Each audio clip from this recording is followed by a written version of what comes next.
Лорс рисует афишу «Кормилец Терек. Человек, которому всегда трудно». Это одни из десятка книг автора, которому посвящена сегодняшняя выставка. 90 лет со дня рождения Ахмета Мальсагова. В написанных повестях он передал жизнь обычного ингушского народа. Своим примером ученый наставлял творческую молодежь и начинающих писателей. На этой выставке были представлены прежде всего труды ученого. Это Нарт-Артсхойский эпос, вышедший в Грозном в 70-м году. Также диссертацию на эту тему он защитил еще в Москве в 1966 году. Также были представлены сборники «Сказки и легенды чеченцев и ингушей», пословицы ингушей и чеченцев, «Голгай Агаш», «Илиш», или «Тамыш» и многие другие работы. Также на выставке были представлены статьи об ученом, которые были опубликованы на страницах республиканских газет, фотографии.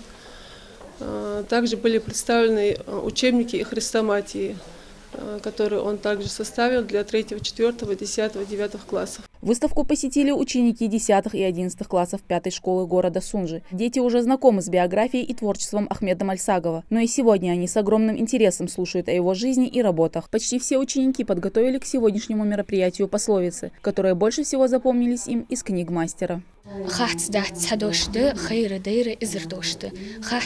Одно слово переводится, когда увидит, например, человек, когда, например, ему легче сказать одно слово, то есть не знаю, когда он увидел, у него начинается много слов. Ученица 10 класса Амина Тумгоева поделилась тем, что мероприятие пошло ей на пользу, так как сегодня она услышала для себя много новой информации об авторе ее любимых пословиц.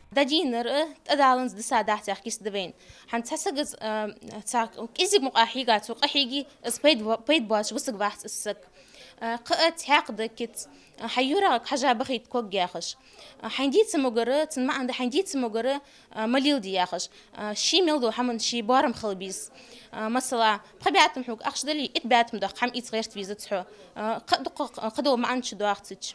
Родился Ахмет Мальсагов в 1933 году. Ученый, литературовед, кандидат филологических наук. Он собрал и изучал материалы различных жанров и сделал ингушский фольклор достоянием России. Мальсагов – автор сборника «Сказки и легенды ингушей и чеченцев». Эта работа многим пришлась по душе. Помимо творческой деятельности, Ахмет Мальсагов также был прекрасным преподавателем, о котором по сей день вспоминают его студенты. Ахмет Арсхойевич Мальсагов был моим преподавателем в университете. Он преподавал устное народное творчество, фольклор в университете и был замечательным человеком. Все его уважали, и студенты, и преподаватели. Вот, кто его знал, все его уважали, все любили.